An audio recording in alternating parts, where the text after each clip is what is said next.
नहमदुहु व नुसल्ली अला रसूलिल करीम अम्मा बाद फ़अऊज़ु बिल्लाहि मिनश शैतानिर रजीम बिस्मिल्लाहिर रहमानिर रहीम रब्बिश्रह ली सदरी व यस्सिर ली अमरी वहलुल उक़दतम मिन लिसानी यफ़क़हू क़ौली।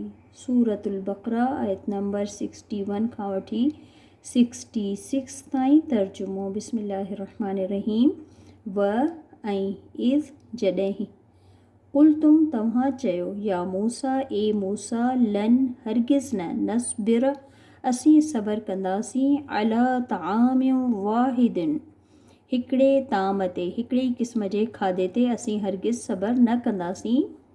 फ़दउ लना बस दुआ कर असांजे लाइ रब्बक पंहिंजे रब खां युख़रिज हू पैदा करे लना असांजे लाइ या हू कढे असांजे लाइ मिम्मा तुम्बितुल अर्द ज़मीन जी पैदावार मां ज़मीन पैदावार मिम्मा जी ज़मीन जी पैदावार मां मिम बक़लिहा अनाज या साग अनाज वक़िसाया साग ककड़ी अनाज वफ़ूमिहा ऐं उन जूं थूमूं व अदसिहा ऐं उन जूं दालूं व बसलिहा ऐं बसर उन जो। क़ाल हज़रत मूसा उन्हनि खे चयो अतस्तबदिलून लदी छा तव्हीं बदिलणु चाहियो था उहा शइ हुआ अदना जेका कमतर आहे बिलज़ी उन शइ सां या उन शइ जे बदिरां हुआ ख़ैर जेका बहितर आहे। यानी अल्लाह ताला हिननि जे लाइ आसमान मां मनो सलवा नाज़िल कयो हो खाइण पीअण जे लाइ, पर हिननि छा घुरियो साग ककड़ी ऐं अनाज वग़ैरह थूम बसर दालूं वग़ैरह हिननि इन क़िस्म जी घुरियो। त हज़रत मूसा चयो त छा तव्हां सुठी या बहितरीन शइ खे घटिया शइ खां बदिलणु चाहियो था? त उन जे लाइ अॻियां आहे इहबितू मिस्रन त पोइ लही वञो या हलिया वञो हिकिड़े शहर में। मिस्र हिते मिस्र जो नालो न पर हिकिड़े शहर जे लाइ आहे त कंहिं बि शहर जी तरफ़ इशारो ॾिनो वियो त हिन शहर जे ॾांहुं तव्हां वञो हलिया। फ़इन लकुम बस बेशक पोइ तव्हांजे लाइ मां सअलतुम जेको तव्हां घुरियो आहे। यानी चयो वियो त पोइ वञो हलिया हिकिड़ी शहर में जिते तव्हांजे लाइ उहो कुझु आहे जेको तव्हां घुरियो आहे।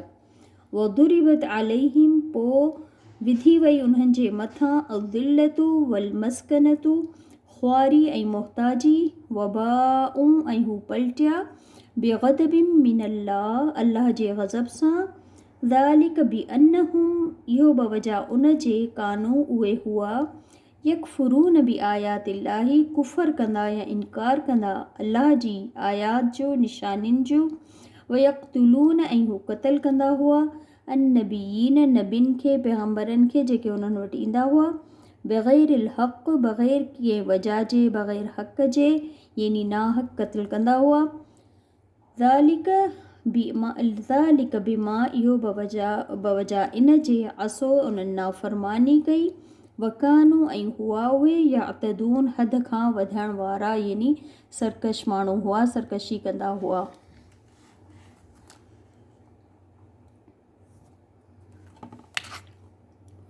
आयत नंबर आहे 62।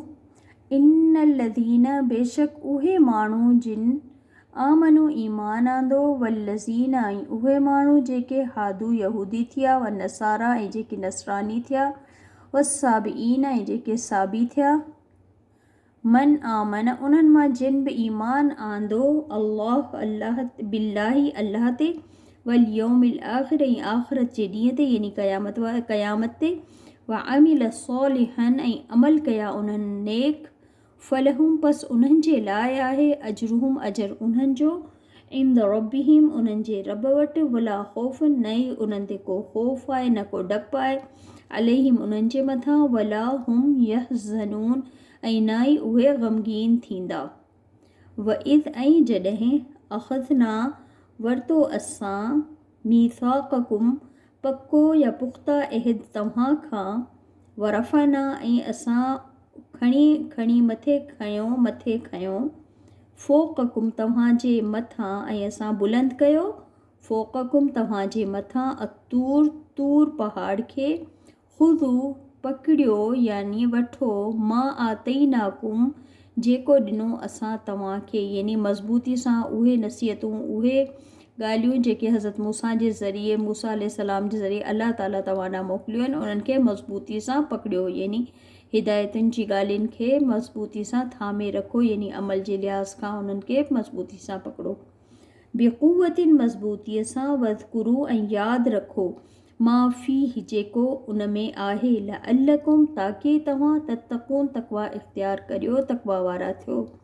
अल्लाह ताला फरमायो बनी इसराइल खे त जेका किताब मूसा अलैहिस्सलाम जे हथां मूं ॾिनी आहे जंहिंमें हिदायत आहे, नूर आहे, उन्हनि ॻाल्हियुनि खे चङी तरह सां पकी तरह सां यादि करियो ताकि तव्हां तक़वा इख़्तियार, सिर्फ़ु यादि न यादि करे यानी अमल में आणींदा त तव्हां तक़वा वारा थींदा। सुम वरी तवल्लैतुम तव्हां मुंहुं फेरे छॾियो, मिमबादी उनखां पोइ ज़ालिक उन्हनि ॻाल्हि तां। फलोला पोइ अगरि न फ़ज़लुल्लाहि फज़ल हुजे हा अल्लाह जो अलैकुम तव्हांजे मथां व रहमतहू ऐं उनजी रहमत लकुंतुम अलबत्ता थी वञो हा तव्हीं मिनल ख़ासिरीन खसारे वारनि मां।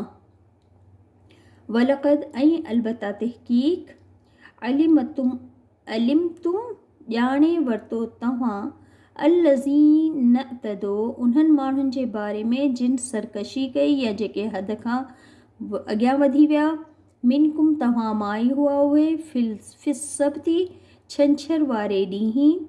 फ़कुलना पोइ उन्हनि खे असां चयो लहुम उन्हनि खे कूनू ठही वञो क़िरदतन ख़ासिईन बंदर या भोलड़ा ज़लीलो ख़्वार। फजअलनाहा पोइ असां ठाहे छॾियो इन ॻाल्हि खे, इन वाक़िए खे नकालन हिकिड़ी इबरत जो वाक़ियो लिमा उन्हनि जे लाइ जेके बैन यदैहा जेके उन्हनि खां अॻियां आहिनि, यानी अॻियां अचण वारनि लाइ, वमा ख़ल्फ़ा ऐं जेके पोयां आहिनि उन्हनि जे लाइ, व मुइज़्ज़तुल लिल मुत्तक़ीन ऐं नसीहत तक़वा इख़्तियार करण वारनि जे लाइ, या जिन जे दिलि में अल्लाह जो ख़ौफ़ आहे उन्हनि जे लाइ इहो वाक़ियो एज़ अ नसीहत हो। यानी हीअ सब्त वारो वाक़ियो छंछर वारो, यानी बनी इसराइल खे अल्लाह ताला मना कयो त छंछर जे ॾींहुं कंहिं बि क़िस्म जे कमु करण खां उन्हनि खे रोकियो वियो हो। हिन में ख़ासि करे मच्छियुनि पकड़नि खां, हिकिड़े दरिया जे किनारे ते जेका बस्ती हूंदी हुई उन्हनि खे रोकियो वियो हो त छंछर वारे ॾींहुं मच्छियूं जेके मच्छियूं ईंदियूं आहिनि पाणी में उन्हनि खे नाहे पकड़ो। पर हिननि माण्हुनि हीलो कढी वरितो, छंछर जे ॾींहुं उते मच्छियुनि खे अहिड़ो हू बंदि खणी छॾियो हो जंहिंमें मच्छियूं रुकिजी वेंदियूं हुयूं ऐं हू ॿिए ॾींहुं अची हुननि खे पकड़े वठंदा हुआ। त इहे नी अलाह जो हुननि चयो न मञियो, पर छंछर जे ॾींहुं बि हुननि उहो जिन उन में हीला बहाना कया ऐं इहो कमु जंहिंखां रोकिया विया उहो हिननि कयो त अल्लाह ताला हुननि खे बंदर करे छॾियो। हिन वाक़िए जी अॻियां थोरी तफ़सील ईंदी, पोइ पढ़ंदासीं। सुभानक अल्लाहुम्मा व बिहम्दिक नशहदु अन ला इलाहा इल्ला अंत नस्तगफिरुक व नतूबु इलैक। अस्सलामु अलैकुम व रहमतुल्लाहि व बरकातहू।